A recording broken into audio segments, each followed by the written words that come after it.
ভালো একটা বিছানা পাবেন না, ভালো একটা চাদর পাবেন না। কথা ঠিক নেবে ঠিক জোরে বলেন। আপনাকে রিশওয়াত দিতে হবে। জমি খরিদ করেছেন, সাব রেজিস্ট্রি অফিসে গিয়েছেন, ঘুষ ছাড়া আপনি রেজিস্ট্রি করতে পারবেন না। স্যারকে কিছু না দিলে আপনার ভালো জমিন খারাপ হয়ে যাবে, ঠিক কিনা? জমিন খরিদ করা হয়েছে, এবার আপনি খাজনা খারিজ করতে গিয়েছেন, সেখানে বিরাট পেশ, 3 মাসের জায়গায় 6 মাস হয়েছে, কাগজ দিচ্ছে না আপনাকে। ঘুরাবেই তো ঘুরাবে। কি সমস্যা? স্যার তো সাইন দিচ্ছে না। কেন? স্যারের কি সমস্যা? বলে 10,000 টাকা ছাড়া স্যার তো ফাইলে সই দেয় না।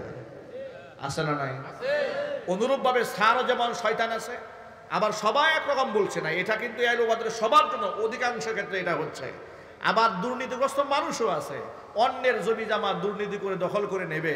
এই জন্য রেজিস্ট্রি অফিসার স্যারকে আগেই বলে দিচ্ছে, রেজিস্ট্রারকে, স্যার আপনি কোনো টেনশন নিন না, এই আকাম কুকাম যা করার করছে, আপনার জন্য এই 50 লাখ আপনার ভাগে আছে, আপনি তো সই দিয়ে চলে যাবেন, 2 বছর পর ট্রান্সফার হয়ে যাবে, আপনার টেনশন কিসের, যা বোঝার আমরা বুঝবো।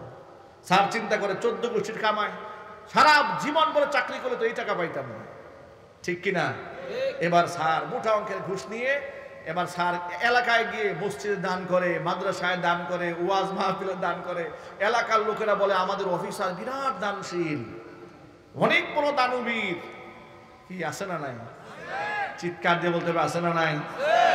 একজন সরকারি অফিসার, যেই ব্যক্তি বেতন পায় 40 থেকে 50,000 টাকা, বর্তমান জমানায় একজন সিএনজি চালকের মাসিক ইনকাম আছে 30 থেকে 40,000 টাকা, ঠিক কিনা?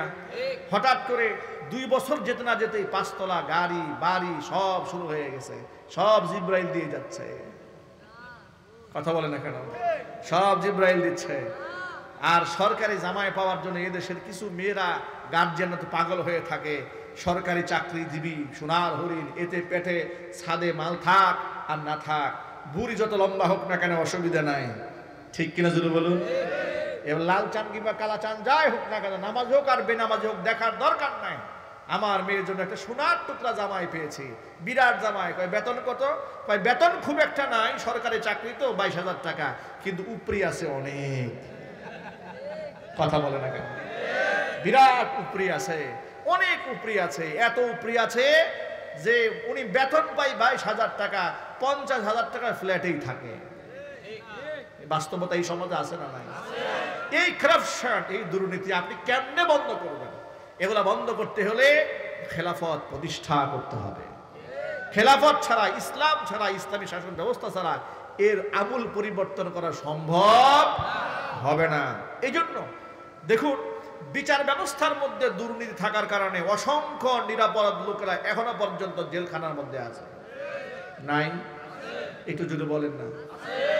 আমাদের বাংলাদেশের অবস্থা দেখেন, এই আইন ব্রিটিশরা কি আইন বানিয়ে দিয়েছে, সন্দেহভাজন ধরে নিয়ে যাচ্ছে, মামলা দিয়ে দিচ্ছে, সাজিয়ে গুজিয়ে খুব সুন্দর করে মামলা দিয়ে দিচ্ছে।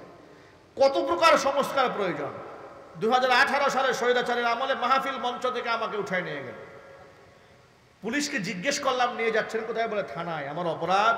কয় কিচ্ছু বলতে পারবে না, সব উপরের নির্দেশ।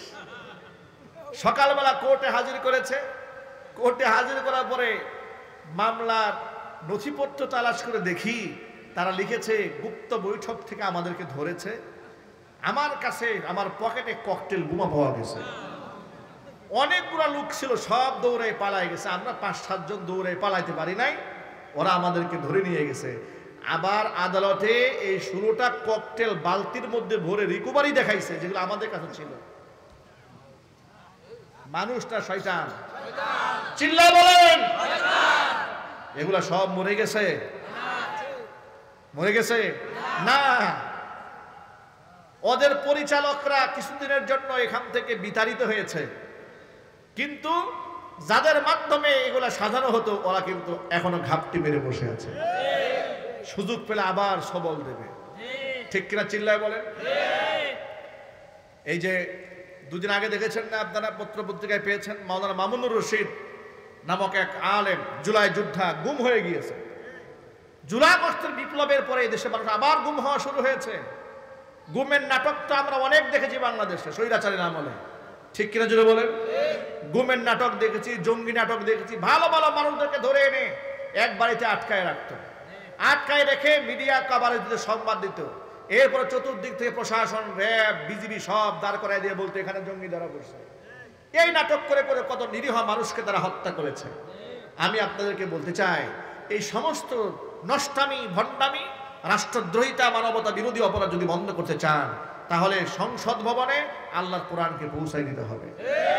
বিকল্প কোনো রাস্তা নাই। কোরআন আছে যেখানে, আমরা আছি সেখানে। বলেন ইনশাআল্লাহ। একটু জোরে বলতে হবে ইনশাআল্লাহ। কোরআন আছে যেখানে আমরা আছি, কোরআন নাই যেখানে আমরা নাই।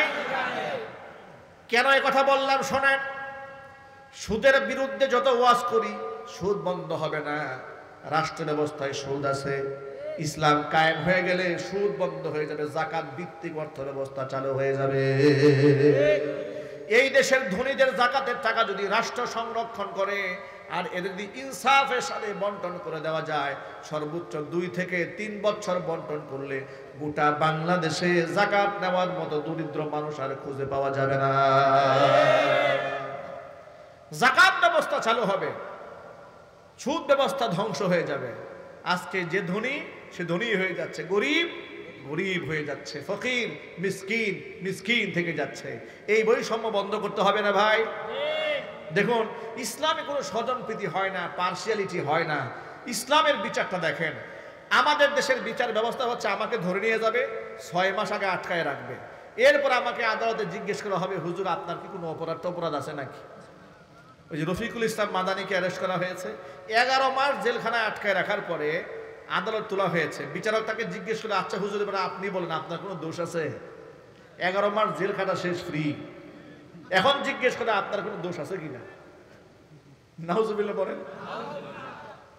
আমার উস্তাদ মুফতি জসিমউদ্দিন রহমানী হাফিজাহুল্লাহ 11 বছর জেল খাটলেন। কত বছর? আরো জোরে বলেন। 11 বছর। তাকে বানানো হয়েছে আনসারুল্লাহ বাংলা টিমের প্রধান।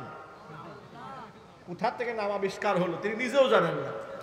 তাকে একটা টিমের প্রধান বানিয়ে 11 বছর জেল কাটিয়েছে।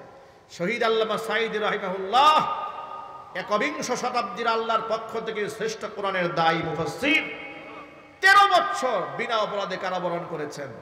এমনকি জেলখানার ভেতর থেকেই তাকে পরিকল্পিতভাবে বের করে চিকিৎসার নামে হসপিটালে এনে আমরা সন্দেহ করছি বিষ প্রয়োগে তাকে হত্যা করা হয়েছে।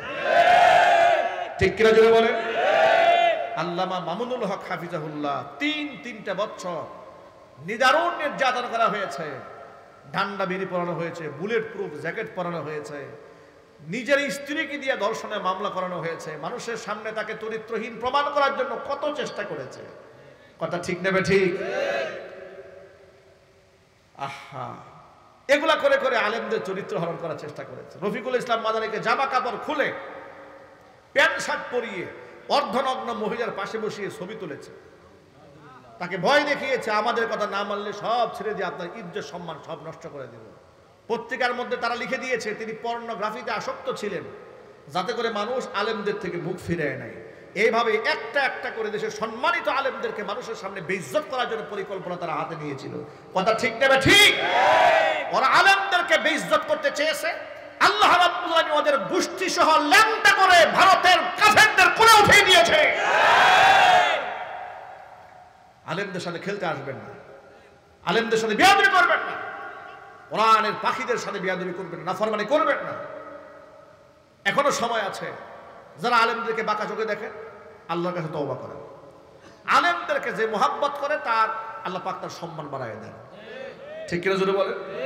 আলেমদেরকে মোহাব্বত করেন, আলেমদেরকে সম্মান করেন। ভাইরা আমার, যে কথা বলতে গিয়ে এতগুলো কথা বললাম সেটা হলো আমাদের দেশের বিচার ব্যবস্থা আছে। বছরের পর বছর মানুষ নিদারুণ কষ্ট পায় বিনা অপরাধে। জামিন হবে হবে হবে হবে করতে করতে বছরের পর বছর পার হয়ে যায়, কিন্তু ইসলাম এমন জীবন ব্যবস্থা দেয় নাই। সুবহানাল্লাহ। ইসলামের বিচারটা বড় স্বচ্ছ বিচার। যে তোমার কাছে বিচার এলো, সাক্ষী প্রমাণ গ্রহণ করো, লং টাইম সময় নেওয়ার কোনো সুযোগ নাই। বিচার করো, ফয়সালা দিয়ে দাও, রায় দিয়ে দাও। অপরাধী হলে শাস্তি দিয়ে দাও, অপরাধী যদি না হয় বেকসুর খালাস করে দাও। নবী করিম সাল্লাল্লাহু আলাইহি সাল্লামের কাছে নালিশ করা হলো কুরাইশি এক মহিলার ব্যাপারে। তিনি চুরি করেছেন, সাক্ষী প্রমাণ সব মিলে নবীজি সাল্লাল্লাহু আলাইহি সাল্লাম মহিলার হাত কেটে দেওয়ার বিধান দিলেন। কারণ হাত কাটার বিধানটা কে দিয়েছেন? কোরআন বলেছে ওয়াস-সারিকু ওয়াস-সারিকাতু ফাকতাউ আইদিয়াহুমা জাযাআম বিমা কাসাবা নাকালাম মিনাল্লাহ। চোর নারী হোক আর পুরুষ হোক, প্রমাণ পাওয়া গেলে হাত কেটে দাও, আল্লাহর বিধান দুনিয়াতে দিতেই হবে এটা। তো নবীজি সাল্লাল্লাহু আলাইহি সাল্লাম কুরাইশের সেই চোর মহিলার হাত কাটার ফয়সালা দিয়ে দিলেন। এখন এলাকার মানুষের মধ্যে গুঞ্জন শুরু হয়ে গেল, তারা বলতে শুরু করে দিলেন, একদিক থেকে সে মহিলা মানুষ, দ্বিতীয় নাম্বার কুরাইশের সম্ভ্রান্ত নারী, হাতটা না কেটে যদি নাকে কানে চুলকানি দিয়া কপালে চুনকালি দিয়া যদি একটু ঘুরে আনা যায়, মানে শাস্তিটা একটু লঘু করা যায় কিনা, একদিক থেকে মহিলা মানুষটাকে সিনফির দেখানো যায় কিনা, কি এরকম অবস্থা এই দেশে আছে না নাই? আমাদের দেশেও কি একই অবস্থা? আমাদের দেশে নারী নির্যাতনের আইন আছে কিন্তু পুরুষ নির্যাতনের আইন নাই।